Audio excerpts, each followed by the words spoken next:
Kek TV KPM. Saya akan kongsikan sedikit tentang kebaikan baja organik yang telah kita hasilkan lah. Jadi ketiga-tiga baja tersebut adalah mempunyai kebaikan di sinilah. Kesan yang baik kepada tanaman dan tumbuhan. Yang pertama adalah meningkatkan kadar penyerapan dan pegangan air. Jadi kadar air, pegangan air lebih stabil dan lebih baiklah. Yang kedua, menambah kandungan nutrien. Macam biasalah bila kita dah letakkan baja, macam kita manusia lah, kita dah makan, contoh kita makan vitamin, dalam masa yang sama kita punya menambah kita punya tenaga, kita punya kita punya kekuatan dalaman badan tu sendirilah. Sama macam tanaman dan tumbuhan jugalah, dia perlukan nutrien dan juga bahan-bahan untuk menambah. Contoh yang pertama adalah untuk memberi, contohlah pokok rambutan, kita baru nak semai, jadi buah dia lebih lebat, buah dia lebih berkualiti. Jadi itu salah satulah kebaikan. Seterusnya menambahkan mikrob dalam tanah. Mikroorganisma dalam tanah ni akan hidup dan bantu untuk membetulkan struktur tanah. Contoh tanah yang bermasalah di Malaysia lah. Contoh tanah pasir, tanah tanah liat, tanah yang bermasalah. Jadi dalam masa yang sama mikrob membantu bagi eloklah struktur dan tekstur tanah. Seterusnya meningkatkan ketersediaan nutrien. Jadi baja organik pun menambahkan nutrien, menambahkan pH tanah. Jadi dia akan membantu nutrien lebih tersedia. Di samping itulah, sampingannya lah.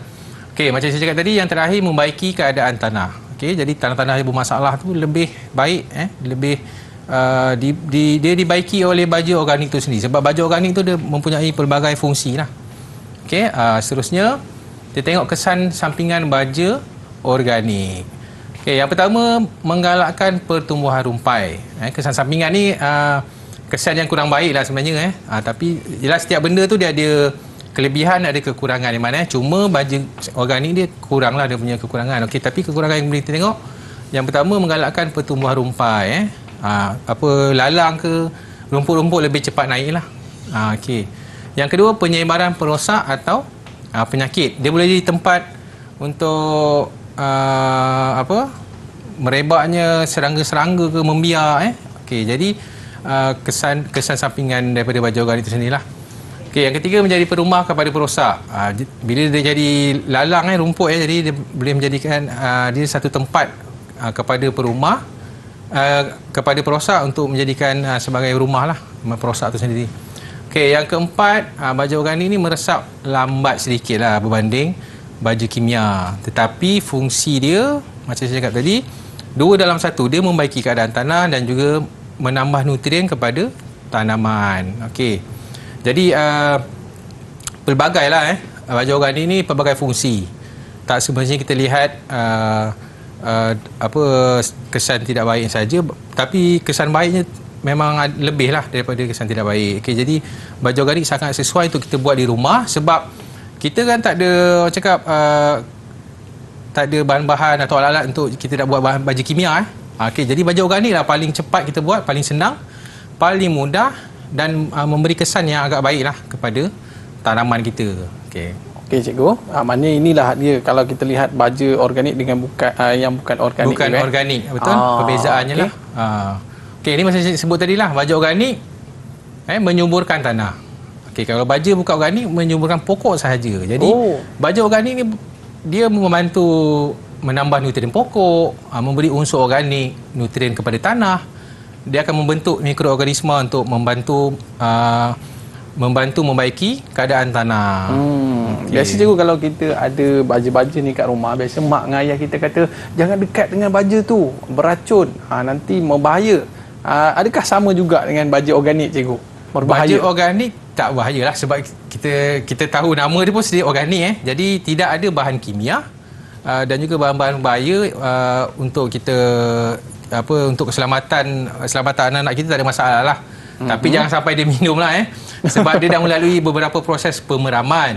Jadi kalau terminum tu mungkin ada sedikit mungkin pening-pening ke apa, sebab dia bau dia boleh jadi masam, boleh jadi manis. Tapi kalau baja buah, contoh baja pisang, buah pisang, kita gunakan buah pisang, memang baja dia bau agak wangi lah. Sebab dia ada perisa pisang macam lah. Perisa Baju pisang. perisa pisang. Jadi, Tapi cikgu, bila kita dah proses untuk menjadikan baja tu, adakah proses-proses lain yang perlu dilalui oleh baja tadi cikgu? tadi kita dah hasilkan baja, kita gaul contohlah saya ambil baja buah kita dah gaul. Gaul dengan gula merah, kemudian kita perlu tapis. Bukan kita dah peram selama 5 hingga 7 hari, kita perlu tapis. Okey, yang pertama tapis. Kalau boleh secara 2 peringkat lah. Yang pertama kita gunakan tapis yang kasar, yang kedua kita gunakan tapis yang halus lah. Sebab kita tak nak ada unsur-unsur yang lain dalam pati kita tu. Nanti mengganggu kestabilan nutrien tu lah. Okey, jadi bila dah kali kedua tu baru kita jadikan dia sebagai pati dan boleh dibancuh dengan air lah. Okey, baik cikgu. Jadi mungkin cikgu boleh bagi satu tips macam mana cara mudah untuk penonton-penonton ataupun murid-murid kita di rumah sana menghasilkan baja organik di rumah sendiri cikgu. Ada tak tips ataupun cara mudah? Cara paling mudah sekali? paling simple. Kita gunakan, mungkin kat rumah tu ada terpawai panggil bekas plastik bekas plastik yang tak guna kan bekas kuih raya cikgu? Bekas kuih raya betul. Okey, ni dah musim raya ni Jadi bekas kuih raya yang kita dah habis tu kita gunakan. Jadi kita contoh tetap dengan nisbah 1 nisbah 1. Oh, sama juga. Sama juga. Jadi gula merah 1.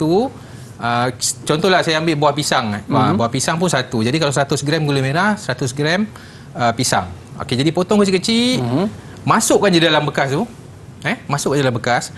Okey, kalau tak ada penimbang kita boleh agak-agak lah, anggaran lah. Kalau ni sebab kita buat kita punya baju sendiri jadi tak ada masalah lah. Okey, jadi kita goncangkan je. Oh, goncang je? Kita goncangkan je. Selepas kita dah tutup tu, kita goncangkan bekas tu, bekas kuih raya tu dan kita biarkan selama mungkin 5-7 hari. Okey, selepas tu murid-murid pun dah boleh buat di rumah. Jadi kita dah ada baju kita sendiri. Okey. Lepas tu tapis terus cikgu Terus kita tapis. Tapis kita pakai penapis teh tu kan. Tapis je. Lepas tu kita bancuh dengan air dah. Terus cara yang paling mudah lah untuk jadi buat baju organik. Baik cikgu, bagaimana dengan prestasi keseluruhan pembelajaran kita pada hari ini cikgu? Berapa bintang pula saya boleh dapat ni? Yang Aiman hasilkan tadi ya, cikgu. kita banyak eksperimen tadi Okey, keseluruhan saya bagi 5 lah, 5 bintang. Oh, alhamdulillah. 5 daripada 5 lah. Sebab mengikut arahan murid-murid pun sama di sekolah, kalau guru-guru beri arahan, jadi kita perlu ikut dengan tepat dan betul lah. Jadi baru kita boleh mendapat orang cakap tahap yang sepatutnya lah. Macam Aiman hari ni alhamdulillah saya boleh bagi 5 lah. 5 kasih sebab dia cikgu. mengikut arahan, cara yang betul, kaedah yang betul. Baik cikgu, kepada murid-murid kita yang nak dapatkan sumber-sumber pembelajaran kita pada hari ini cikgu, kat mana murid kita boleh dapat cikgu? Okey, boleh dapatkan di Portal Delima Sumberku. Di Sumberku cikgu Sumberku. Okey, sebagai kata-kata akhir daripada cikgu. Okey, saya nak berpantun sikit Silakan, sebelum saya cikgu. tutup Boleh Iman Okay, boleh. Masuk istana menghadap raja, singgah sebentar di pohon bidara. Subur tanaman kerana baja, subur iman kerana amalannya. Masya Allah. Masya Allah. Maknanya kalau kita tengok perumpamaan pertanian tu sendiri cikgu kita meletak baja, sebenarnya kita meletakkan ini amalan kita dan boleh subur iman kita cikgu Betul, Okey, baik, kita nak ucapkan jutaan terima kasih kepada cikgu Muhammad Fazrin dan juga murid-murid di rumah sana habis bersepah atas meja tu kan, buat eksperimen macam kita dekat studio ni kan. Okey, baik, ada rezeki kita jumpa lagi. Terima kasih semua. Bye bye. Didik TV KPM